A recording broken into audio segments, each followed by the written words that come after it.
she just was so positive. Heaven's there. This time on Unexplained Mysteries, Miracles on Earth. You'll hear about a boy with life-threatening injuries and little hope. His entire pelvis was crushed under the tires. But his family puts their trust in spiritual power. Steve and I prayed on the way to the hospital, and the family prayed as a family. A little girl has a near-death vision. I looked behind me, and I saw a guardian angel telling me not to be afraid. Worshippers gather at a place where they say miracles occur. A vapor appeared over the top of it. When it did, it went into the shape of a lady. And they believe a psychic heals with her touch. I've seen a woman, 45 years, she was bent over with scoliosis. When she left here, she stood straight up. Find out what happens when a desperate couple takes their child to her as a last resort. She looked at us and she said he's being healed in 3 parts, and the first part is happening right now. A little girl's incredible recovery from a terrible accident. From a coma, we never see someone heal as fast as Ashley, appeared to. I mean, it just, something was on her side. So I think he just pulled back the veil and let her see a little bit of heaven. We'll tell you about the firefighter trapped in a fire with no way out until he sees a vision. And it started to take the shape of a young lady. Well, maybe I've already died. Paramedics can't revive a man who was struck by lightning. Then a mystery woman appears. What happened here on this stretch of highway was a miracle. And we'll bring it all together in the UnEx report. This is Unexplained Mysteries, Miracles on Earth. Miracles. Throughout the world, they defy the laws of nature. Is it a miracle when someone survives massive injuries? Studies show that prayer may help the healing process, even when a person is severely injured, like 6-year-old Taylor Hall.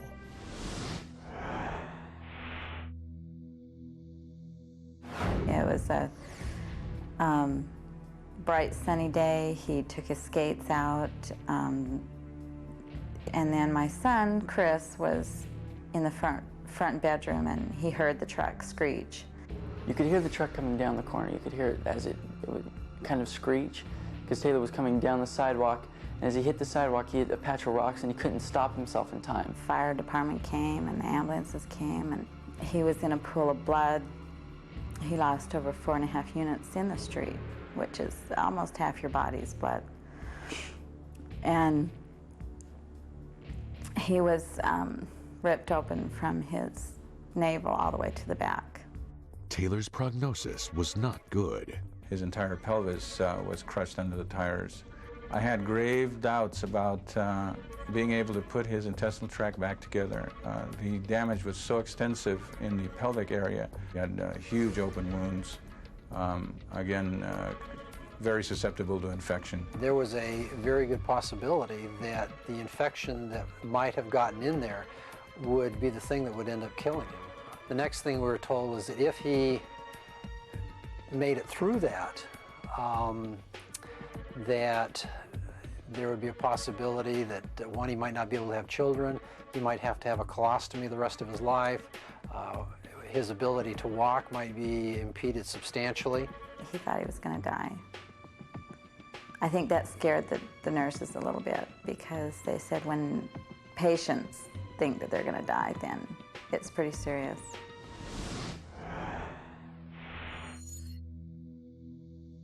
Taylor's family was encouraged by studies showing prayer may be a powerful tool for healing. There were some studies coming out showing that if you take prayer into the clinic or the hospital or the laboratory and test it pretty much like you would a new medication, you can actually show that prayer does something. Researchers put bacteria into 2 identical test tubes.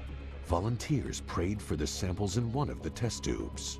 And the differences in the growth rates are quite profound, favoring those that get prayed for. At San Francisco General Hospital, a prayer experiment was conducted on actual patients. The patients who received extra prayer from our groups outside of the hospital required less diuretic therapy, less antibiotics, and had less cardiac arrest. With hope fading for conventional medicine to heal Taylor, the Halls sought an alternative. Steve and I prayed on the way to the hospital, and the family prayed as a family. It just seemed we were all on the same level, doing the same thing for the same purpose. And we all wanted the same thing, and that was for Taylor to recover. And I'm fully convinced that that was every bit as important a part as what the doctors did. And not to downplay what the doctors did, but I think it was, they both worked together. And when, after 6 days, after being ripped open, intestines all messed up, being, his back ripped open, his pelvis broken, he was walking with no cast or pins. Yeah, I think it was a miracle. I think if somebody else had got run over and nobody prayed, then he could have died. The experts are convinced of prayer's effect on Taylor's miraculous recovery. Well, it's my opinion that prayer helped 100%. A lot of the stuff that we were able to do as doctors was relatively simple, but the healing process was a long, extensive one with major injuries. The mind has some aspect, some quality, which can reach out through space and time, as is evidenced through prayer, and make a difference. Julie is just happy to have her son back. He's fully recovered. He doesn't have anything major wrong with him. He gets headaches now and then, but everything else on his body is normal. In fact, he's above normal. He's skating again.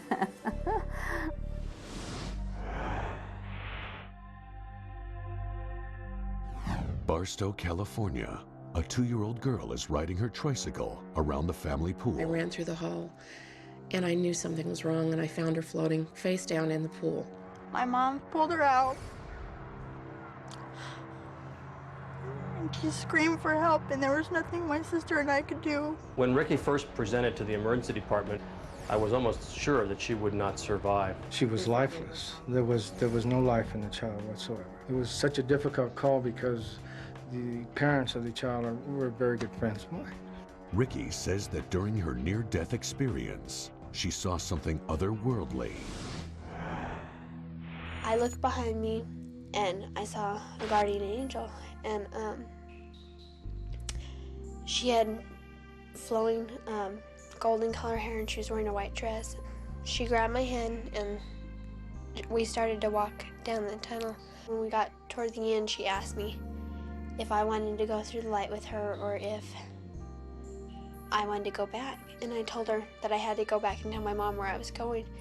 And so I remember her walking me back and telling me not to be afraid. Miraculously, Ricky made a full recovery, but what she saw while unconscious stayed with her. It was approximately a month after she had come home from the hospital, and I had taken her shopping with me.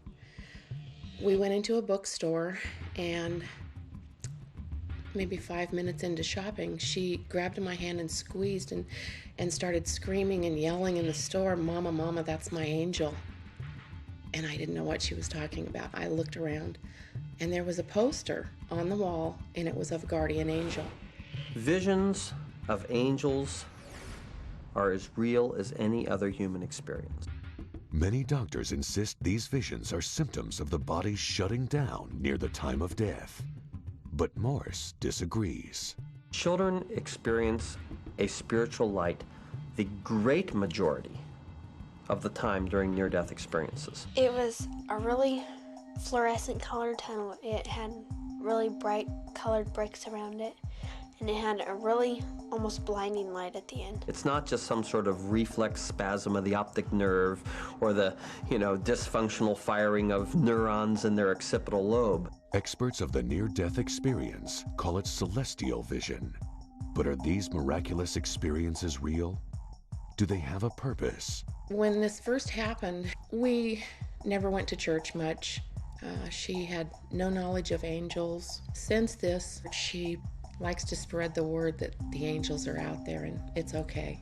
I think that it happened so I could tell other people not to be afraid of dying. Later on Unexplained Mysteries, the alleged miracles at a remote town in Venezuela. My judgment is that those apparitions are authentic and supernatural. Many of them performed by a woman whose followers claim she has psychic healing powers. She is able to see things and know things before they ever occur.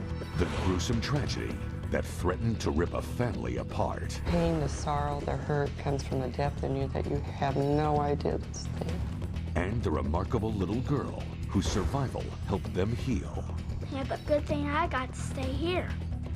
I wouldn't see my grandma or grandpa. To have a small child take your blinders off is very humbling. She just was so positive. You'll hear the story of the firefighter who was ready to die but survived. He says with the help of a vision. And I said, if you're here to take me, then I'm ready to go. I said, but if you're here to help me, I said, show me the way out, please, now. And a man hit by lightning recovers when a mysterious woman in black appears out of nowhere. Even with the rain falling, everybody was soaked. She wasn't. She was not remotely wet. And we'll sum it all up with the UnEx report. Here on Unexplained Mysteries, Miracles on Earth.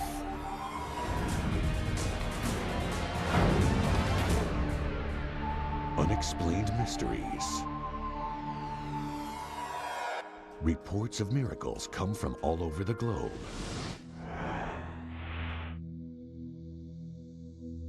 In Venezuela, there is a place called Betania, where thousands flock to experience miracles. People describe Betania as magical. Sometimes you will see balls form, colored balls, and they might be blue ones, they might be rose colored. This blue butterfly felt this big whoosh between our heads. Came right between both our of our heads cheeks. and brushed our cheeks and went right and up went to up the in ceiling of the and chapel. the people went nuts. And as I watched them, like a vapor appeared over the top of it. And when it did, it went into the shape of a lady. Eyewitnesses say they've seen incidents of extraordinary healing. I seen a woman was on the same pilgrimage as me for 45 years. She was bent over with scoliosis. When she left here, she stood straight up. This wall contains the records of the healings at Betania. After over 500 interviews, the Catholic Church endorsed Betania as an apparition site. My judgment is that those apparitions are authentic and supernatural. This is Maria Esperanza. She was the first to find the healing power of the Betania waterfall. And now some call her the greatest mystic in the world. Her followers are convinced her hands have the power to heal. I was blessed to get in front of her, and when we locked eyes, I went down on the ground. I got up, I took my cane at the tour guide, jumped off the porch, ran up this hill to the chapel, grabbed my luggage, ran up another hill to the bus. Esperanza says she can see into the future. When you meet her, she knows everything about you, the present, the past, and the future. She is able to see things and know things before they ever occur. People desperate to ease their suffering seek out Esperanza and the healing waters of Betania. Ryan Hulick was born with a debilitating spinal condition. The only thing I knew about spina bifida was that it was devastating. Never seen anything like it before, and I really didn't understand what I was looking at. This diagnosis of spina bifida is something that involves the brain, it involves the spinal cord, and because it involves your nervous system, it involves anything from the head down. Doctors felt that Ryan's condition would not improve. I sort of felt like I had a baby with a time bomb. So I didn't sleep well. I was always listening for him to see is this going to be the night? So Patricia and Casey met with Maria Esperanza on one of her frequent visits to America. She finished speaking with the family, and she just turned around and walked right up to us. And she says through the interpreter, "Here, this is the place." And she's touching her lower spine. And we said, yes. We had never given her any details about this child or the condition. But somehow Esperanza knew all about Ryan's disability. She looked at us and she said, he's being healed in 3 parts, and the first part is happening right now. On a subsequent visit, Esperanza met Ryan. She turned right around and she took Ryan out of my arms and sat right down. And on the video you can see her hand going right down over where the shunt and down along the shunt line of his little chest, and then on the spine and the back and the whole thing. According to the Hulicks, Ryan's condition immediately improved. Doctors treating him could not believe this was the same child. The neurologist came in And he was doing his exam and writing down his comments and so forth, and he got up and got his colleague because he wanted to check and make sure it was the right kid and the right records and the right everything because it was so dramatic.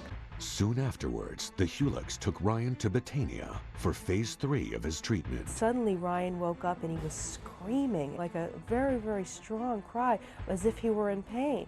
And she said, he's crying because that which was apart has just come together.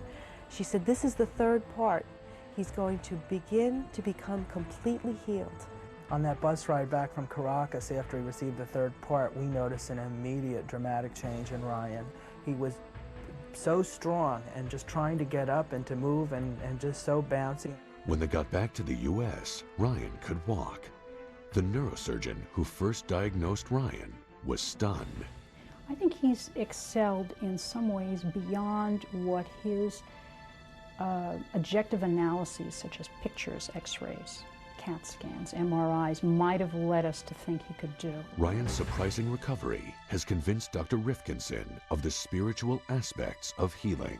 The art of medicine 100 years ago was holistic, and that was we didn't have the technology and the capability to correct anatomical abnormalities that we do now. We forgot about faith, and we forgot about hope and positive thinking. Coming up on Unexplained Mysteries, miracles, and the people who have experienced them. A girl says she got a glimpse of heaven while in a coma. In heaven, it's bright like that, and it's so bright that the sun was shining on it, and there's never any dark. I saw my mom, I saw the man. Raised her little eyes up as far as she could, and she said, they went that way. They went up.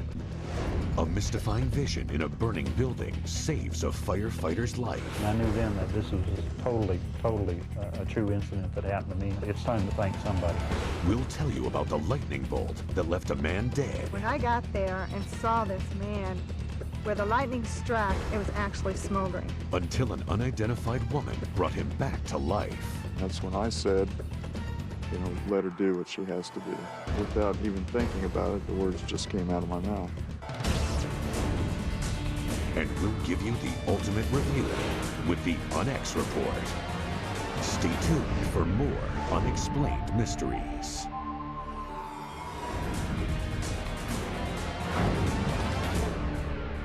Unexplained Mysteries, miracles on Earth. Sometimes out of a terrible tragedy can come an amazing miracle.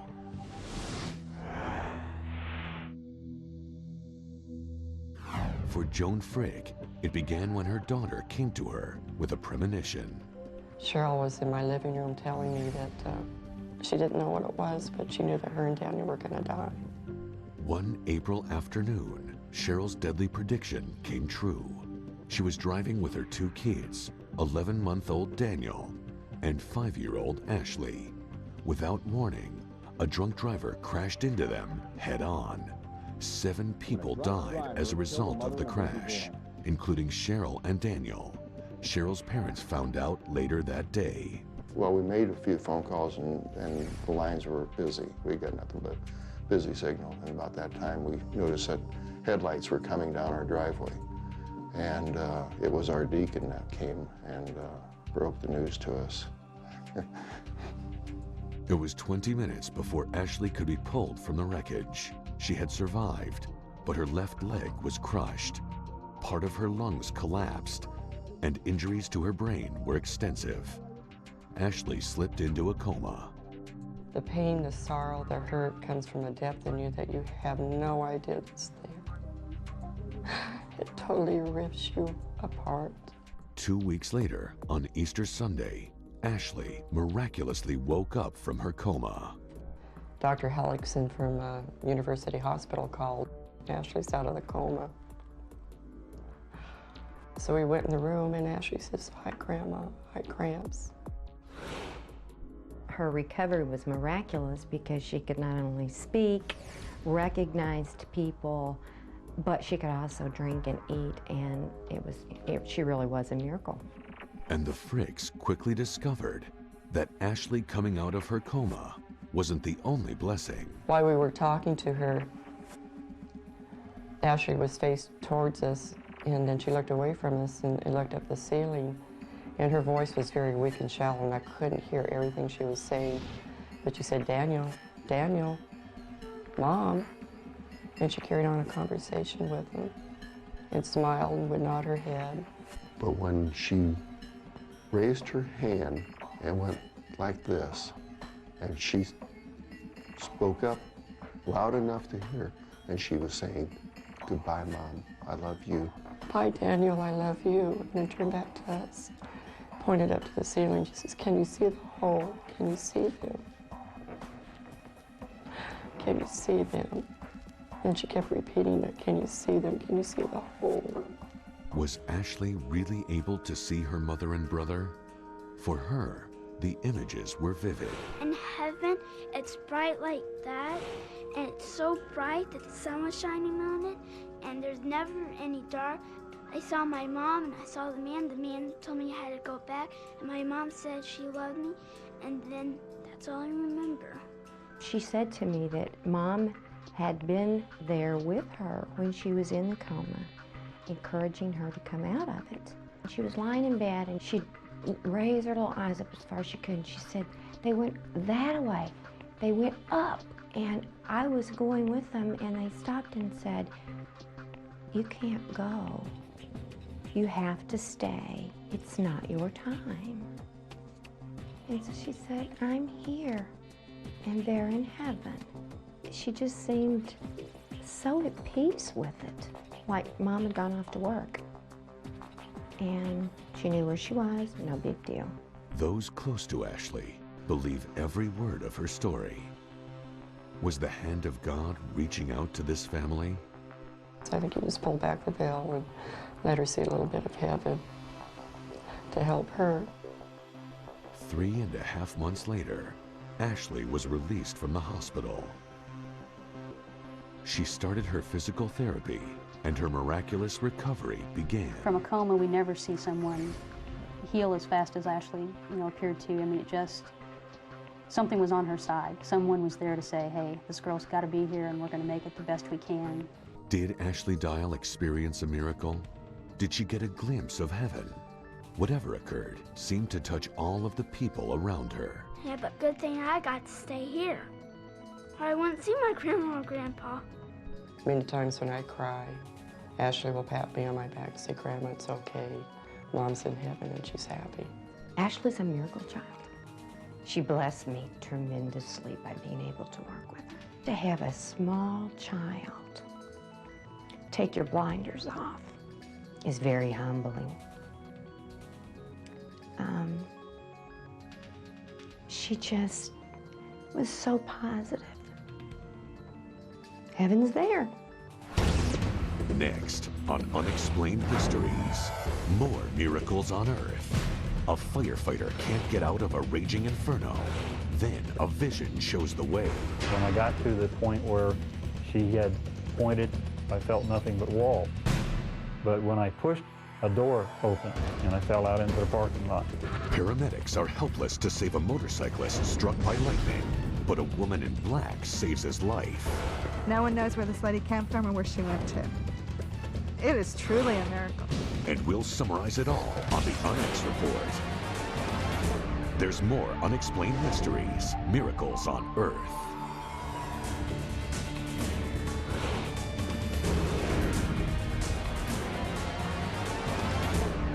Unexplained Mysteries, Miracles on Earth.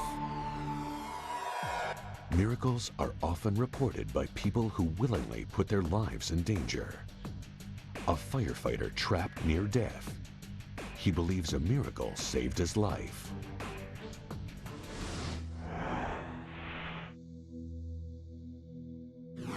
There's no person on this earth, I think, that could ever tell me that it was all, in your mind. You didn't see anything. You didn't experience anything. I know what I saw. I was at a point where this was probably gonna, be my last fire. I was probably gonna die. Hialeah, Florida. Ken Carter was relaxing with his fellow firefighters when the call came in that would change his life. Going off from the scene at 1824 West 4 Avenue, Pandora's box. He spots smoke coming from the windows and doors. 10-4, have units en route. We were having a lot of fires that particular month.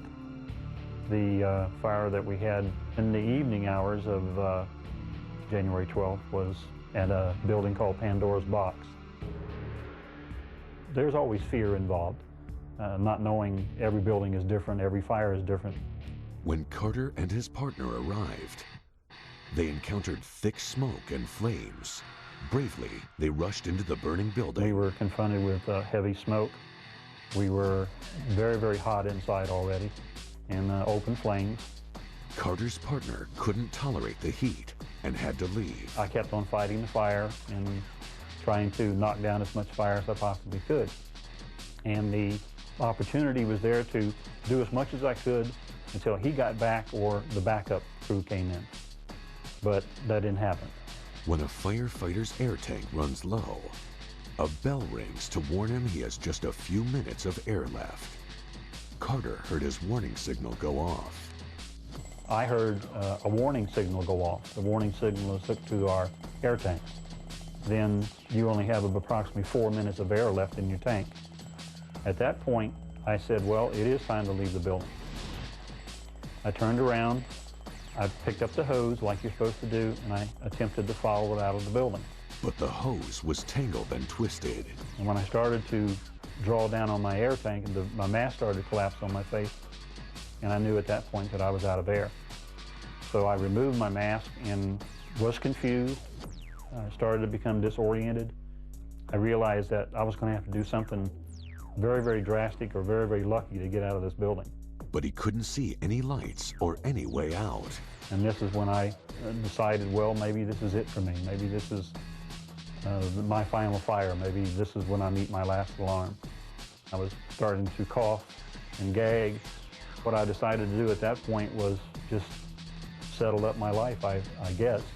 And I knelt down and I asked for some type of divine intervention. And that's when Carter says he saw something that couldn't possibly be there, but was. Across the room, I just saw something out of the corner of my eye. It was like a blue light, a light blue light. It grew larger and it started to take the shape of a young lady and bathed in still the blue light. Her clothes was like a long billowing type veils and a very peaceful, very serene look on her face. Of course, I was startled and thinking, well, maybe I've already died, and this is the after-death experience that people have explained to me over the years that they've gone through, and it's time for me to offer myself up. Carter prepared himself to die. And at that point, I looked her right in the face and I said, if you're here to take me, then I'm ready to go. I said, but if you're here to help me, then show me the way out, please, now. And at that point, I mean, she never changed her expression or anything on her face, but she did lift her arm and she pointed. I got up off my knees and went the way she had pointed. I had no idea where I was headed. When I got to the point where she had pointed, I felt nothing but wall. But when I pushed on this section where I was standing, a door opened and I fell out into the parking lot. After the fire was out, Carter returned to the scene of the apparition.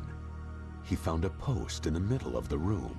And I walked over to the post and I said, well, this is what I had to see, you know, with blue lights on it. And, you know, still trying to, I think, deny a little bit, you know, this whole incident. Then, for some reason, Carter took off his glove. I don't know why, because everything inside of this building was still extremely hot. But when I touched the post was cold. And as I touched the post, like a blue tinge started to encircle my hand. And I knew then that this was totally a true incident that happened to me. And this is when I really decided it's time to thank somebody. Angel researcher Alma Daniel feels that Carter's story is extremely similar to those told by others who have encountered angels. An angel cannot interfere with your free will or your destiny, but if it is not your time to go, the angel will definitely guide you through whatever situation, whatever traumatic moment that you are in, whatever danger you may be in, will make sure that you get out. Carter's fellow firemen wondered how he survived.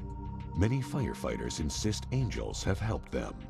You know, you go out on every call, and after it's over with, you kind of stand back and you look and say, well, you know, how did we come through this in one piece? And in the back of your mind, you know, the whole time you got somebody looking after you. There's no doubt about it. I think we definitely have got someone looking after us. We have guardian angels out there looking after us. If you have not fulfilled your purpose on this planet, if you still have a contribution to make, the angel will be there and make sure that you get through. His life saved by a miracle in the fire, Carter now saves lives as a paramedic. It's a terrific job. You can help so many people through so many situations. Saving a life there's nothing in this world that compares to nothing. And Carter's angel has left an indelible imprint on his life. And I still see her vision every now and then. I still picture her even today. I get chilled. Next on Unexplained Mysteries, a man's lifeless body lies by the side of a road. Stunned paramedics watch as a mysterious woman brings him back to life. Lady in black came in. She had a Bible in her hands. And I was in awe at this woman. And we'll give you our all-inclusive review in the UnEx report. Stick around for more Unexplained Mysteries.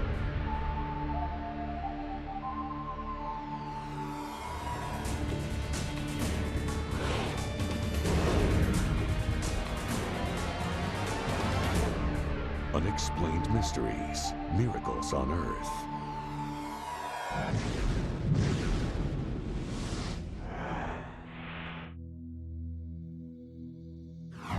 Mansfield, Ohio.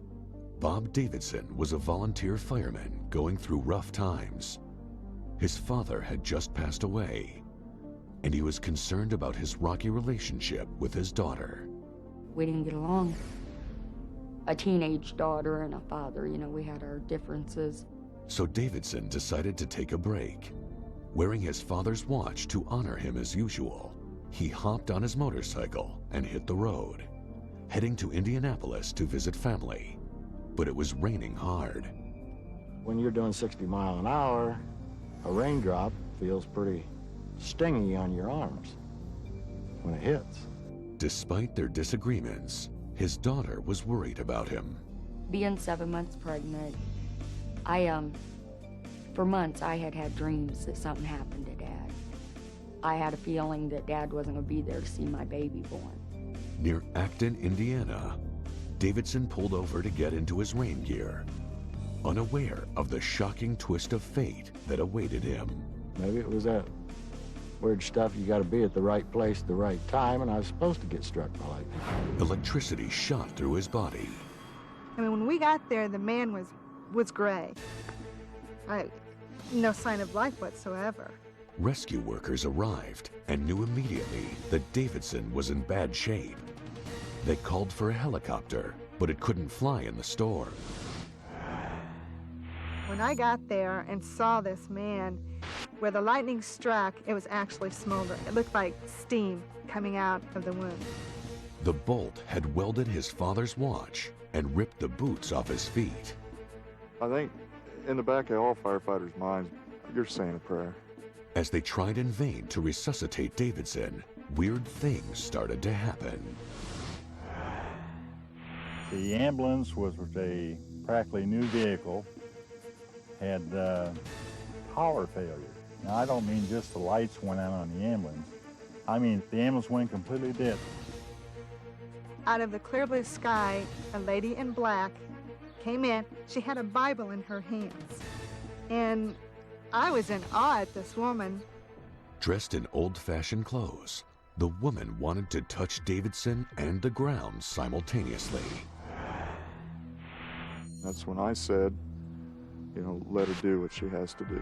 Without even thinking about it, the words just came out of my mouth. The woman in black began to hit Davidson on the chest with the Bible. According to the paramedics, she started speaking in tongues. Even with the rain falling, everybody was soaked. She wasn't. She was not remotely wet. Suddenly, Davidson showed signs of life. She looked me right dead in the eyes and smiled. Not a word said. And she stood up and walked away. As quickly as she arrived, the woman in black disappeared. The paramedics kept working on Davidson. It was almost like the sky was parting back. Everything was clearing up. It's weird. His blood pressure started coming back up. They got a pulse on him. Color started coming back into him. And no one knows where this lady came from or where she went to. It is truly a miracle. But Davidson was still in critical condition. His daughter wasn't sure he'd live to see the birth of his grandchild. They didn't think he was going to make it through the first night, and then every day after that he made it, it was, you know, wow, this guy's still hanging on. While comatose, Davidson had unusual dreams and visions about his father. I can still see him sitting under this tree, and it's the most beautiful place that you've ever seen. I have never seen any place like it on this earth. And that makes you stop and think, well, was he there with him when Dad was in the coma and wasn't really there himself? I know if that's the place you go when you die, I want to go there.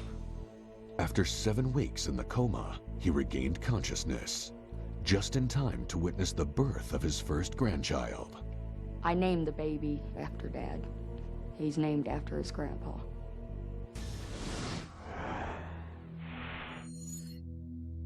Clues to the identity of the woman in black may come from Acton's past. Acton, having been a spiritual center for many years, perhaps some of that has held over. In the 1800s, Acton was the home of a religious campground. It was a generation that believed in, maybe more than we do now, in the spiritual powers. But one day, a fire started on the religious site.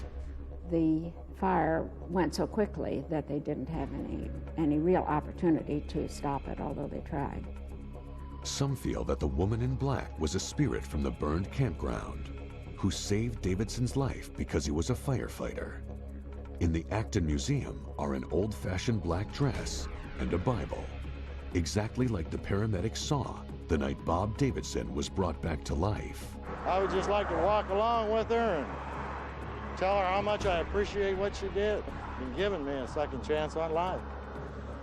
I don't know what happened here on this stretch of highway, but it definitely was a miracle. Coming up on Unexplained Mysteries, our full account of miracles on Earth in the UnEx report. Stories from people who die and the miracles that bring them back. What happens to these people in between life and death? Are guardian angels guiding them back to Earth? Are angels actually the spirits of the dead? We'll sum it all up next in the UnEx report.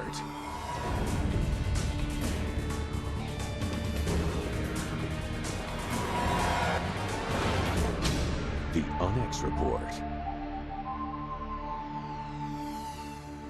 People make remarkable recoveries from devastating traumas.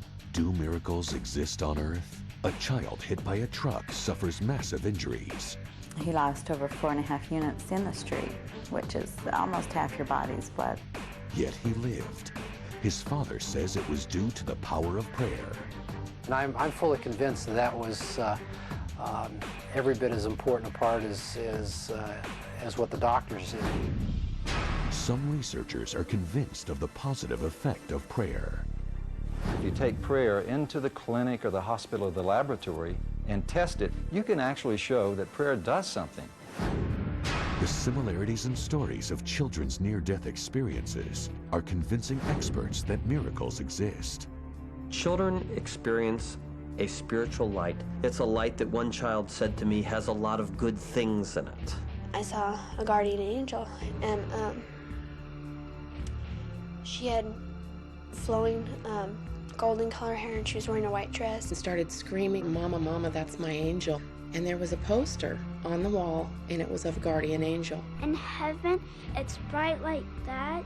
I saw my mom, and I saw the man. The man told me I had to go back, and my mom said she loved me, and then That's all I remember. And some feel it gives them a renewed purpose in life. I think that it happened so I could tell other people not to be afraid of dying. There are said to be places with miraculous healing powers, like Betania, Venezuela. I've seen a woman, 45 years, she was bent over with scoliosis. When she left here, she stood straight up. Where a psychic healer is said to cure those with grave afflictions. When you meet her, she knows everything about you, the present, the past, and the future. A family is certain she cured their son's spinal deformity. She said he's going to begin to become completely healed. We noticed an immediate dramatic change in Ryan. He was so strong. Some claim that angels come to them in their most dire moments. It was like a blue light, and it started to take the shape of a young lady. But she did lift her arm, and she pointed, pushed on this section. A door opened, and I fell out into the parking lot. And no one knows where this lady came from or where she went to. It is truly a miracle. Could all these eyewitnesses be wrong? Or did they experience actual miracles? These are questions without answers. That is why, for now, they must remain an unexplained mystery.